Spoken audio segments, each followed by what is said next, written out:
Our guest today is Julian Siggers, director of the University of Pennsylvania Museum of Archaeology and Anthropology, also known as the Penn Museum. And we're going to talk to him today about reinventing museums for the 21st century.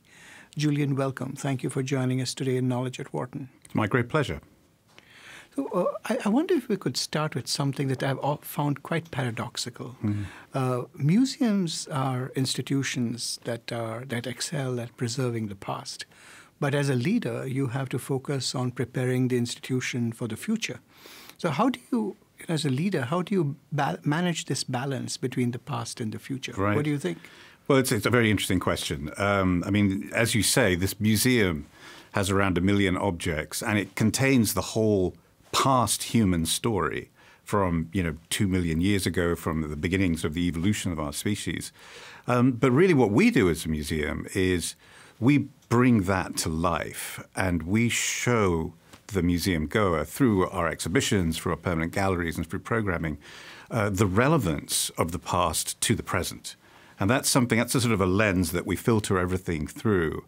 And you can see it particularly in our new galleries of the ancient Middle East, where we look at a story that seems to be a very distant one, the first cities.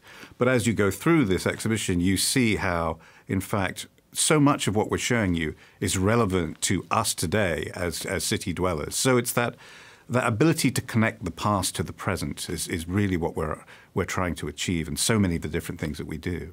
So that's really interesting. So when you think about connecting the legacy of the past to the present, one thing that becomes really important is how you engage with your audience or audiences. And increasingly, it seems to me that a big challenge that many museums seem to face is how do you connect with younger generations who go beyond sort of the cultural elite, but who are, say, millennials or Generation Z or whatever acronym you choose to call them. Would you say this is one of the biggest challenges that museums face today? It's certainly one of the big challenges that we face. And, as you look at what's available to millennials, I mean, the marketplace for your time gets bigger and bigger every single year. Also, the notion of a museum has changed. Then, museums are not necessarily automatically considered to be a voice of authority. And so engaging younger audiences is a really important part of what we do. But it actually often means we have to change how we work and how we program. It's usually a more consultative process where you're actually asking younger generations, what do you want to get out of a museum experience? So you have to design galleries with them in mind. I actually have a great deal of faith in millennials. I mean, they're a very engaged generation, and they're looking for content, and they're looking for authenticity. And, of course, that's really what we do. So as you think about how museums are trying to cope with this challenge, what are some of the more innovative strategies that you have found museums practicing in engaging with millennials and younger audiences, and maybe even more diverse audiences? Right. Well, I think the key thing to remember here is you just can't program for an audience without their involvement.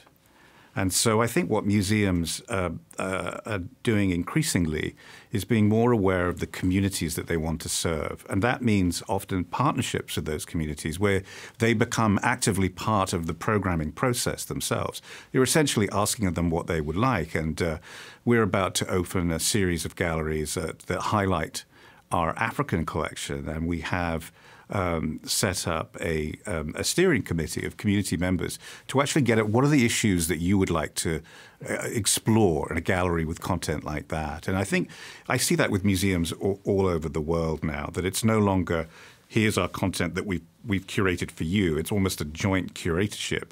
But at the same time, museums contain this enormous pool of intellectual capital, which we want to give as an act of generosity almost to the people too.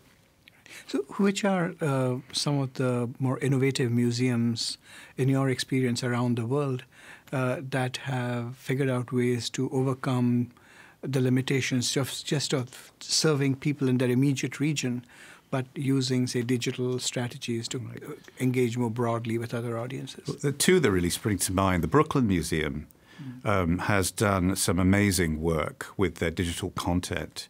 They have a whole team of basically content producers, much like yourselves, and they actually program for a level of membership that's purely digital. And so there's new programming, there are podcasts, there are deep dives into the collection, and I think they've done an amazing job.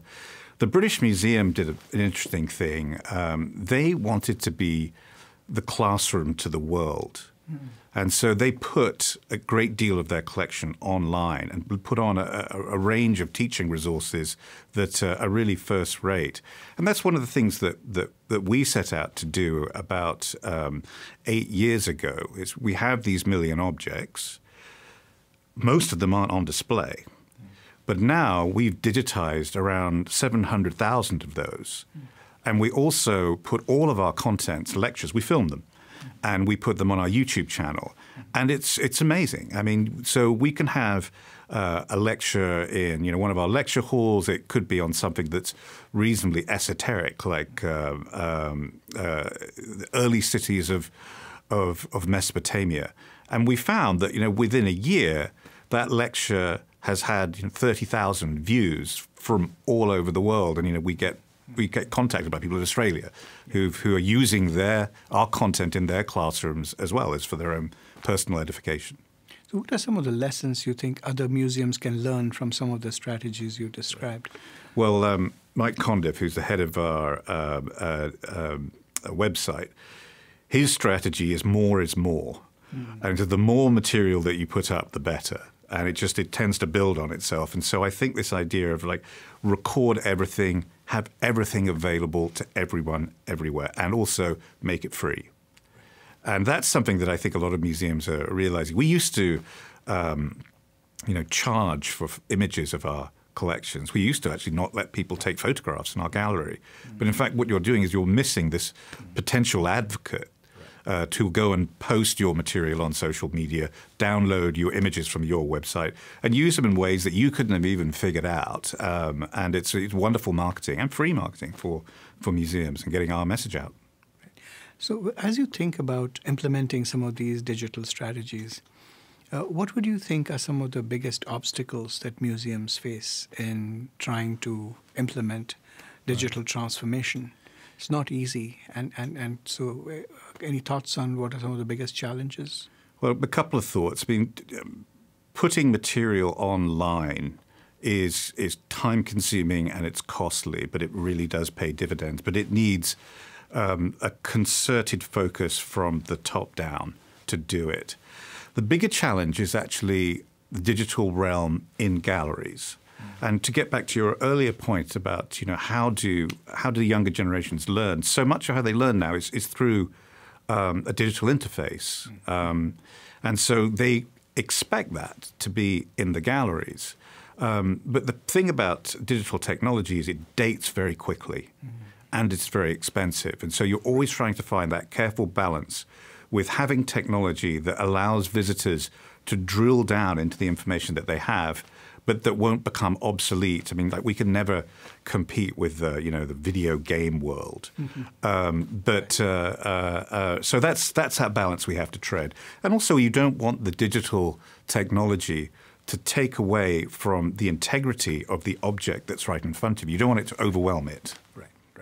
Now, in addition to the display, I mean, many educational institutions are experiencing disruption at three levels as a result of digital transformation. One is on the research front. Secondly, there is the teaching, and thirdly is the engagement with the public. Do you see the same thing happening at the museum? And if so, what have been some of the things you've done to address these issues? Well, those three realms are a very interesting one for a museum like ours, because at our heart, we're a research and teaching institution. Right. But in many ways, that's what makes us the most interesting. Now, we all live digitally, all of our researchers, our students who come and visit us, and the public. And so the key is how do you unite all of these different digital arenas so they're all informing each other? So, for example, in our galleries, I've often said, the most interesting thing about archaeology is archaeologists. And so we actually update what our field archaeologists have been doing in the field in the galleries. And so the research angle comes through and through to the public. So they know that all of these different areas are all sort of working together to sort of cross-fertilize each other. Right. Oh, that's great. Now, I was talking the other day to a colleague of mine who works with a lot of different companies on their digital strategies. And she was telling me that one of the biggest mistakes that she has found people make when they're trying to go through this digital transformation journey is that they just hire a chief digital officer and they expect that one person to change everything. Right. And of course it doesn't work. And then, after some time the chief digital officer is out and they try something else. I was wondering if you have encountered similar thinking at museums around the world, and what do you think might be a good way to implement digital strategies if you don't think this is the right way? Right. Well, many museums have actually employed a chief digital officer. I think the Met is probably the most famous example that we've seen in recent years. And they do sort of think, well, that'll be the silver bullet that will cure everything. I think that there is potential for a chief digital officer for this reason, is they can find ways of uniting the different platforms that are happening digitally anyway in the museum and bring some sort of order to chaos. From the research angle, it could often be somebody who can, look at a researcher who, say, is working in Egypt with the project out there, and he could basically help inform them of digital tools that they didn't really know about. But it's certainly in and of itself not going to solve your problems. But I think museums are sort of feeling their way with this one. But it's certainly in the last few years, many museums have gone down this route, and not always successfully. Now, you've been at the Penn Museum since July 2012, I think. I have. Seems like yesterday. And before that, you were at museums in Toronto and in London. And I was wondering, were there lessons that you learned early on in your career that were helpful to you in what you're doing today, and what some of those lessons might have been? Well, I think one of the lessons I learned very early on was that the best way to communicate with anybody is with storytelling. And that really doesn't matter which museum you're in, but that's really at the core of what we do.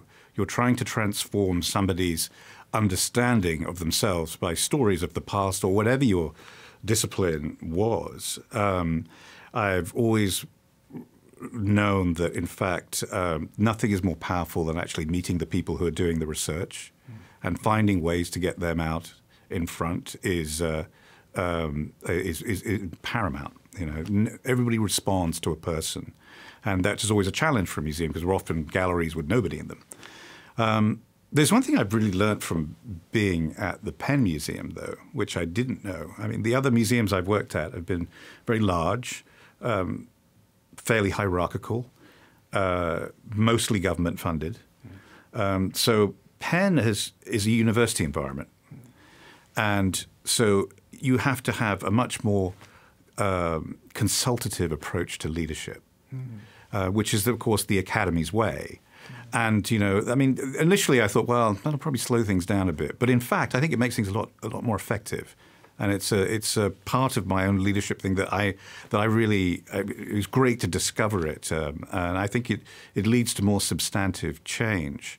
And of course, the other big difference is from coming from a, government-funded institutions to an institution like Penn is, of course, fundraising is a huge part of leadership here. I mean, if you want to do something, you have to fundraise for it, and Penn is enormously supportive in that process. Yeah. Well, I wonder, and you've been at Penn for 6 years. Yeah. What has been the biggest leadership challenge you have faced in your time here? How did you overcome the challenge, and what did you learn from it? Well, the biggest challenge has been our building transformation project. So this museum is a really remarkable and unique one. You could never create a museum like the Penn Museum today. And our focus has been teaching and research, but we have collections, some of which are in like every single textbook of the history of art. I mean, these are incredibly important objects. But we sort of let our public spaces go. Some of the galleries have been around for 70, 80 years in some cases. And so this was an enormous opportunity and an enormous challenge, was to basically redo 44,000 square feet of the museum. So we embarked through our strategic plan on the largest project we've ever done. But of course, it comes with a fairly hefty price tag of over $100 million. So our biggest challenge has been adopting a fundraising strategy that can help us meet our goals. And luckily, we're at Penn, which gets very excited by big ideas. And so we're well over 60% of that total so far. But that is and will always be the heaviest lift that I have as a leader here is to meet those goals, and we will. Thinking about the future now, how would you like Penn Museum to be positioned for the future, and how would you measure its success? Right. Well, right now, anybody who's an archaeologist or an art historian or deals with the ancient world knows about our museum. When these galleries are reopened, and with the marketing campaign that go with it, my gauge of success will be more public-facing. And I would like any visitor to Philadelphia to be very upset if they don't have an opportunity to come to the Penn Museum. It has to be an absolute must-see for coming to Philadelphia. And there are sort of obvious ways to measure that success, and one of them would be we're around 200,000 people come and visit us a year, and I'd like to double that. And I think it's eminently possible. I mean, where else in the world outside of Egypt will you be able to see a Egyptian pharaonic palace at full height? It's going to be spectacular. Well, Julian, thank you so much for speaking with Knowledge at Wharton. It's been great speaking with you. It's been my absolute pleasure.